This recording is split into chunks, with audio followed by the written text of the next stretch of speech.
Hello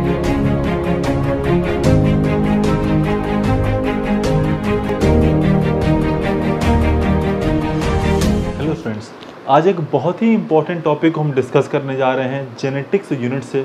और आज का हमारा टॉपिक है डीएनए रेप्लिकेशन। हम जानते हैं सेंट्रल डोग्मा में टोटल 3 स्टेप होते हैं। फर्स्ट स्टेप डीएनए रेप्लिकेशन का होता है, जहां पर हम पेरेंट डीएनए से डॉटर डीएनए की सिंथेसिस करते हैं। उसी तरह सेकेंड स्टेप ट्रांसक्रिप्शन होता है, जहां पे हम डीएनए से एमआरएनए का सिंथेसिस करते हैं। और तीसरा स्टेप ट्रांसलेशन होता है, जहां पर हम एमआरएनए से प्रोटीन का सिंथेसिस करते हैं।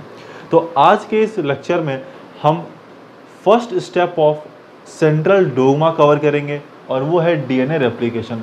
देखिए, ये बहुत ही इंपॉर्टेंट टॉपिक है नीट और बोर्ड्स दोनों के लिए, क्योंकि नीट में अधिकतर इससे क्वेश्चन आते रहते हैं। और अगर हम बोर्ड्स की बात करें तो जब कभी भी डीएनए रेप्लिकेशन आता है तो हमेशा 3 मार्क्स या 5 मार्क्स में ही आता है, यानी कि लॉन्ग क्वेश्चन में ही आता है। तो ये बहुत ही इंपॉर्टेंट टॉपिक है और थोड़ा सा कॉम्प्लिकेटेड प्रोसेस भी है, लेकिन आज के इस वीडियो में बहुत ही सिंप्लीफाइड तरीके से आपको पूरा मैकेनिज्म समझाया जाएगा। तो वीडियो को एंड तक जरूर देखिएगा, एक भी स्टेप को मिस नहीं करना है, क्योंकि अगर एक भी स्टेप मिस हुआ तो पूरा मैकेनिज्म आपको समझ में नहीं आएगा। तो चलिए शुरू करते हैं। अब पहले बात कर लेते हैं डीएनए रेप्लिकेशन होता क्या है। तो डीएनए रेप्लिकेशन का मतलब होता है पेरेंट डीएनए से डॉटर डीएनए का सिंथेसिस करना। DNA replication is the process of formation of daughter DNA from the parent DNA. ठीक है, अब इसके अगर हम स्टेप्स की बात करें तो इसमें कुल मिला के 4-5 स्टेप होते हैं। तो पहला स्टेप है ऑरिजिन ऑफ रेप्लिकेशन। देखिए, ये फर्स्ट स्टेप होता है ऑरिजिन ऑफ रेप्लिकेशन, जिसे हम ओराई भी कहते हैं। देखिए, ऑरिजिन ऑफ रेप्लिकेशन असल में फर्स्ट स्टेप तो है ही है। ये इस बात को इंडिकेट करता है कि डीएनए की रेप्लिकेशन कहाँ से शुरू होगी, क्योंकि डीएनए के पूरे लेंथ में कोई तो वो पॉइंट होगा जहाँ से रेप्लिकेशन की शुरुआत होगी, जहाँ से रेप्लिकेशन ओरिजिनेट करेगा। तो ऑरिजिन ऑफ रेप्लिकेशन वो पॉइंट होता है जहाँ से रेप्लिकेशन की शुरुआत होती है। पूरे डीएनए के लेंथ में जिस पॉइंट से रेप्लिकेशन शुरू होता है उसे हम ऑरिजिन ऑफ रेप्लिकेशन कहते हैं। और ये प्रोकैरियोट्स में केवल एक होता है, जबकि यूकैरियोट्स में several thousand origin of replication होते हैं। तो ये फर्स्ट स्टेप। नेक्स्ट स्टेप बढ़ने से पहले एक बहुत ही इंपॉर्टेंट एंजाइम के बारे में आपको बता दिया जाए। ये बहुत ही इंपॉर्टेंट एंजाइम है जो कि डीएनए रेप्लिकेशन के लिए ज़रूरी है। देखिए, उस एंजाइम का नाम है DNA dependent DNA polymerase. DNA dependent DNA polymerase वो एंजाइम है जो डीएनए का रेप्लिकेशन करवाता है। ये एंजाइम बहुत ही ज़्यादा फास्ट होता है और बहुत ज़्यादा प्रिसाइज होता है, यानी कि कोई एरर्स नहीं करता है।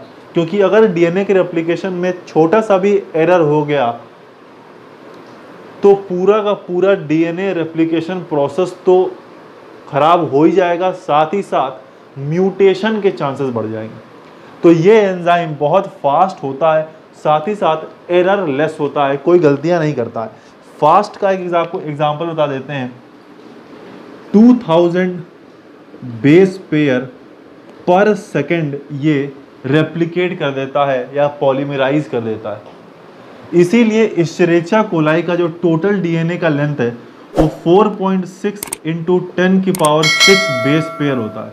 तो इस पूरे डीएनए को रेप्लिकेट करने में टोटल 38 मिनट्स लगते हैं। तो ये भी कुछ फैक्ट हैं जो आपको नीट में पूछे जा सकते हैं कि इश्चेरिचिया कोलाई में, या जिसे हम ई कोलाई कहते हैं, उसमें टोटल डीएनए की लेंथ कितनी होती है और इस पूरे डीएनए के लेंथ को रेप्लिकेट करने में कितना समय लगता है। तो ये दोनों बातें हमें पता होनी चाहिए। ठीक है, और DNA dependent DNA polymerase enzyme की रेट क्या है रेप्लिकेट करने का, तो 2000 बेस पेयर पर सेकेंड। ठीक है, तो ये कुछ ऐसी बातें जो हमें पता होनी चाहिए। तो हम लोगों ने फर्स्ट स्टेप देख लिया है ऑरिजिन ऑफ रेप्लिकेशन, जहां हमने ये समझा है कि ऑरिजिन ऑफ रेप्लिकेशन वो पॉइंट है जहां से डीएनए की रेप्लिकेशन शुरू होती है। ठीक है, अब बढ़ते हैं अपने सेकेंड स्टेप की तरफ, और अपना सेकेंड स्टेप है activation of deoxy ribo nucleotides. देखिए टोटल 4 तरह के डीऑक्सी राइबो न्यूक्लियोटाइड होते हैं, जैसे कि DAMP, DTMP, DGMP और DCMP। Adenosine monophosphate, tyrosine monophosphate, guanosine monophosphate and cytosine monophosphate. अब आप देखेंगे एडेनोसिन मोनोफॉस्फेट है या ट्रायोसिन है, ग्वानोसिन है, साइटोसिन है, कोई भी है तो ये मोनोफॉस्फेट है, यानी यहाँ पे केवल एक फॉस्फेट पाया जाएगा। तो हमें पहला काम करना है कि इस मोनोफॉस्फेट को ट्राईफॉस्फेट में कन्वर्ट करना है, क्योंकि मोनोफॉस्फेट के पास एक फॉस्फेट है, ट्राईफॉस्फेट के पास 3 फॉस्फेट है, और हमें 3 फॉस्फेट चाहिए क्योंकि 1 के अलावा जो 2 अलग फॉस्फेट हम जोड़ेंगे वो एक्चुअली हमें एनर्जी देता है। ये 1 फॉस्फेट है इसमें, वो हमें कोई एनर्जी नहीं देगा। तो पहला काम हमें क्या करना है, activation of deoxy ribo nucleotide का मतलब है यहाँ जो मोनोफॉस्फेट है उसमें 2 फॉस्फेट और ऐड करना है, जिससे कि ये मोनोफॉस्फेट ट्राईफॉस्फेट में कन्वर्ट हो जाए। एक फॉस्फेट पहले से है, 2 और जोड़ देंगे तो ट्राईफॉस्फेट बन जाएगा। ऐसा करने के लिए इसमें हम ऐड करते हैं H3PO4 और ये कन्वर्ट हो जाता है DATP में, DTTP में, DGTP में और DCTP में। ATP का नाम आपने सुना भी होगा, एडेनोसिन ट्राईफॉस्फेट।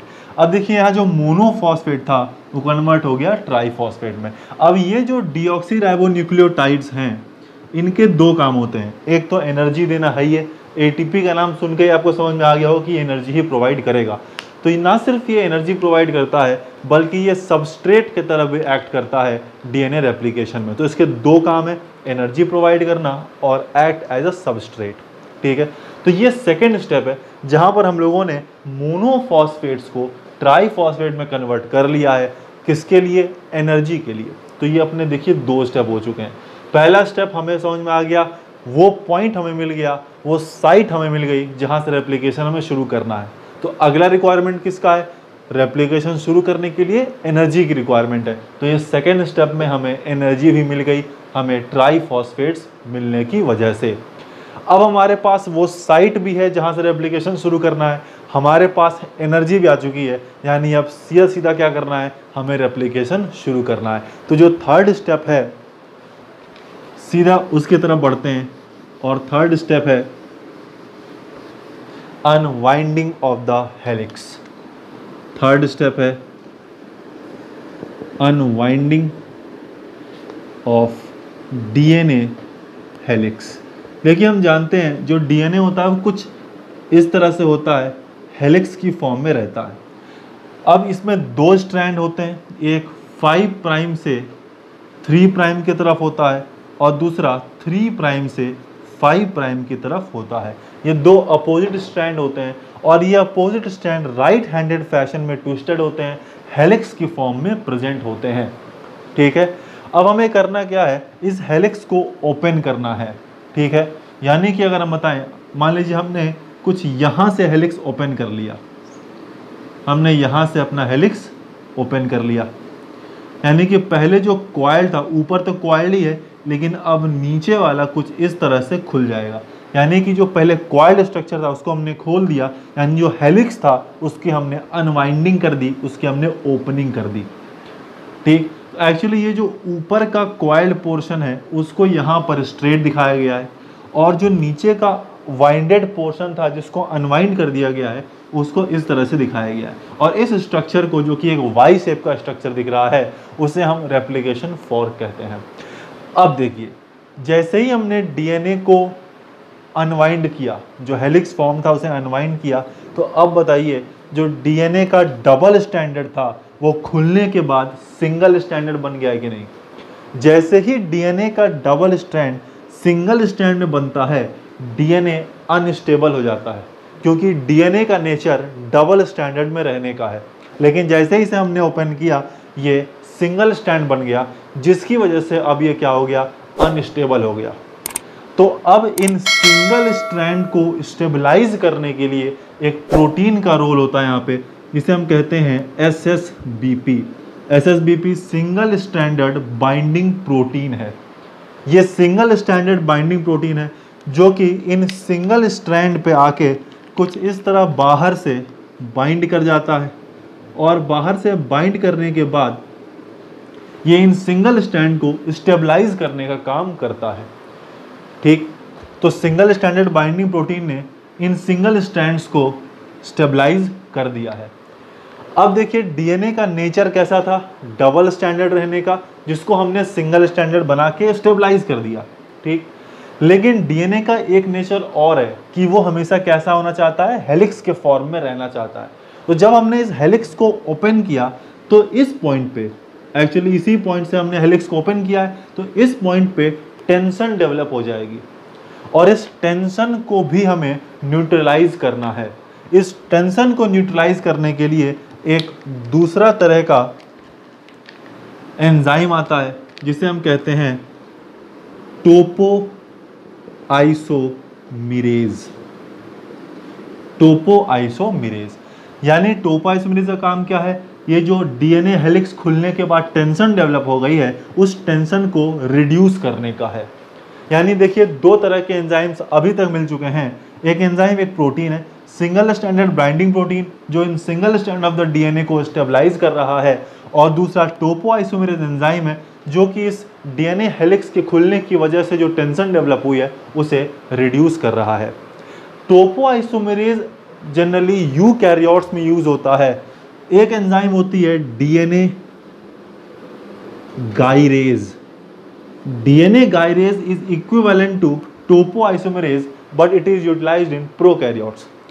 यूकैरियोट में टोपोआइसोमेरेज यूज होता है टेंशन को कम करने के लिए, प्रोकैरियोट्स में डीएनए गायरेज यूज होता है टेंशन को रिड्यूस करने के लिए। यानी कि दोनों का काम सेम है, बस टोपोआइसोमेरेज यूकैरियोट में यूज होता है, डीएनए गायरेज प्रोकैरियोट में यूज होता है। तो अब देखिए क्या हुआ, अभी तक हम लोगों ने इस ऑरिजिन ऑफ रेप्लिकेशन वाले पॉइंट पे एनर्जी को यूज करते हुए दोनों स्टैंड को अलग अलग कर दिया, दोनों स्टैंड को स्टेबलाइज भी कर दिया और इस टेंशन को रिड्यूस भी कर दिया। यानी कि अब हमारा डीएनए रेडी हो चुका है नए डॉटर स्ट्रैंड्स को बनाने के लिए। और ये जो स्ट्रैंड्स हैं, ये जो डीएनए है जिसको हमने खोला है, जिसकी अनवाइंडिंग की है, वो पेरेंट डीएनए है।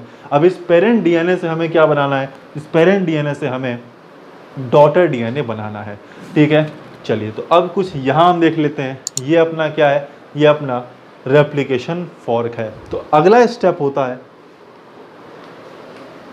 3 स्टेप की बात हमने कर ली है, तो अपना जो अगला स्टेप है वो है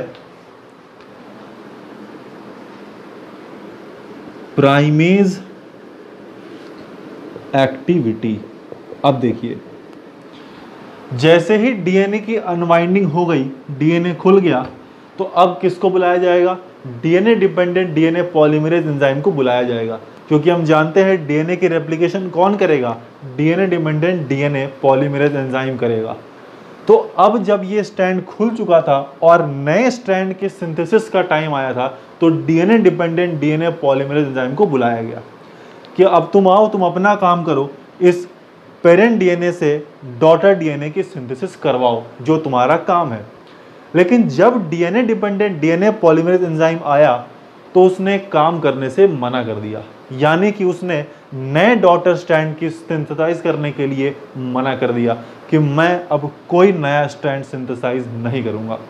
जबकि हमें पता है कि नया स्ट्रैंड कौन ही सिंथेसाइज कर सकता है, DNA dependent DNA polymerase enzyme ही सिंथेसाइज कर सकता है। लेकिन उसने तो काम करने से मना कर दिया।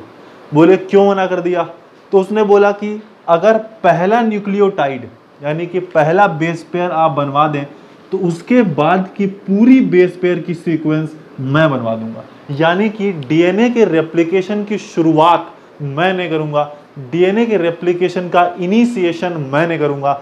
एक बार इनिशिएट हो गया तो आगे का पूरा प्रोसेस मैं कर दूंगा। तो अब सवाल ये उठ गया कि DNA dependent DNA polymerase enzyme तो काम नहीं करेगा, वो रेप्लिकेशन के प्रोसेस की शुरुआत नहीं कराएगा, वो सिर्फ शुरुआत हो जाने के बाद पूरे प्रोसेस को कंप्लीट करेगा। तो अब डीएनए रेप्लिकेशन की शुरुआत कौन करेगा, रेप्लिकेशन को इनिशिएट कौन करेगा? इनिशिएट करने के लिए प्राइमेज नाम का एंजाइम आता है। बेसिकली ये आरएनए प्राइमेज होता है, आप प्राइमेज याद रखें, ठीक। तो अब प्राइमेज को बुलाया गया, प्राइमेज एंजाइम आया और इस प्राइमेज ने फर्स्ट न्यूक्लियोटाइड की सिंथेसिस करा दी, ठीक है। डॉटर डीएनए के फर्स्ट न्यूक्लियोटाइड का सिंथेसिस किसने कराया? प्राइमेज ने कराया। और जैसे ही फर्स्ट न्यूक्लियोटाइड का सिंथेसिस हो जाता है, यानी जैसे ही रेप्लिकेशन की शुरुआत हो जाती है, प्राइमेज का काम कंप्लीट हो जाता है, क्योंकि इसका काम केवल डीएनए के रेप्लिकेशन को इनिशिएट करना है। बाकी पूरा प्रोसेस तो DNA dependent DNA polymerase enzyme ही करेगा। जैसे ही प्राइमेज एंजाइम ने पहला न्यूक्लियोटाइड यहाँ सिंथेसाइज करा दिया, मान लीजिए कुछ इस तरह, यहाँ पर पहला न्यूक्लियोटाइड की सिंथेसिस किसने करा दी? डीएनए रेप्लिकेशन में पहला न्यूक्लियोटाइड का सिंथेसिस प्राइमेज ने करा दिया। जैसे ही पहला न्यूक्लियोटाइड की सिंथेसिस हुई, प्राइमेज से कह दिया जाता है कि तुम्हारा काम हो गया और तुम चले जाओ। इस पूरे प्रोसेस में प्राइमेज आता है, पहले न्यूक्लियोटाइड की सिंथेसिस कराता है और चला जाता है। अब किसका रोल है? अब रोल है डीएनए डिपेंडेंट डीएनए पॉलीमरेज का, यानी कि जो पांचवा स्टेप है वो है synthesis of daughter DNA strand. अब जब फर्स्ट न्यूक्लियोटाइड की सिंथेसिस हो गई है, तो अब डीएनए डिपेंडेंट डीएनए पॉलीमरेज आता है और वो इस पूरे सीक्वेंस की सिंथेसिस करता है। लेकिन आप देखेंगे कि एक तरफ तो पूरा न्यूक्लियोटाइड कंटिन्यूअस बना है और दूसरे तरफ का स्ट्रैंड थोड़ा सा डिसकंटिन्यूअस बना है, यानी कि फ्रेगमेंट्स के फॉर्म में बना है। ऐसा इसलिए क्योंकि जो DNA dependent DNA polymerase enzyme है वो 3 प्राइम टू 5 प्राइम वाले टेम्पलेट डीएनए के हिसाब से काम करता है। मैं आपको फिर बता देता हूँ, जो बाहर के तरफ है वो अपना टेम्पलेट डीएनए है, यानी कि ये पेरेंट डीएनए है, ठीक। टेम्पलेट डीएनए को आप पेरेंट डीएनए भी कह सकते हैं। टेम्पलेट डीएनए क्या है? पेरेंट डीएनए है, यानी इस पेरेंट डीएनए के हिसाब से ही डॉटर डीएनए बनेगा, क्योंकि पेरेंट डीएनए पहले से है तो उसके हिसाब से हम डॉटर डीएनए की सिंथेसिस कराते हैं। तो ये जो DNA dependent DNA polymerase enzyme है वो करता क्या है? पेरेंट डीएनए के 3 प्राइम से 5 प्राइम वाले डायरेक्शन के हिसाब से डॉटर डीएनए की सिंथेसिस करता है 5 प्राइम टू 3 प्राइम डायरेक्शन में।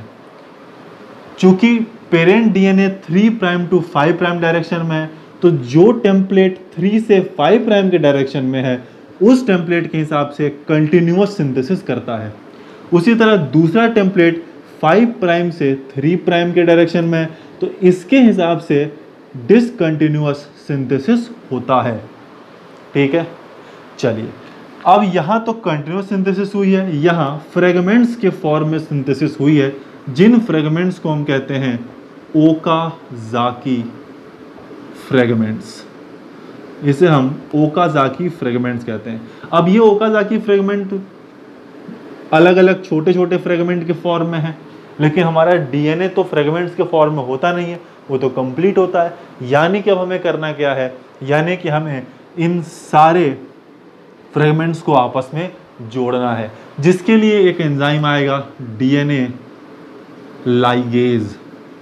डीएनए लाइगेज एंजाइम है जो इन छोटे छोटे फ्रेगमेंट्स को आपस में जोड़ देता है, जिससे कि कंटिन्यूअस स्ट्रैंड तो कंप्लीट था ही, जो डिसकंटिन्यूअस स्ट्रैंड है वो भी कंप्लीट हो जाता है आपस में जुड़ने के बाद। तो इस तरह से डीएनए की रेप्लिकेशन होती है। देखिए, ये पूरा मैकेनिज्म है, बहुत ही इजी तरीके से आपको बताने की कोशिश यहाँ पर की गई है। अगर आपको देखिए समझ में आ रहा होगा, मुझे पूरी उम्मीद भी आपको समझ में आया ही होगा, तो आप कमेंट करके बता भी दीजिएगा। अगर कोई डाउट है या किसी स्टेप पे आपको कोई चीज़ समझ में ना आई हो तो भी आप कमेंट करके पूछ सकते हैं। चैनल को सब्सक्राइब कर दीजिए, बेल आइकन प्रेस कर दीजिएगा और ज़्यादा से ज़्यादा वीडियो को शेयर करिए, वीडियो को लाइक करिए।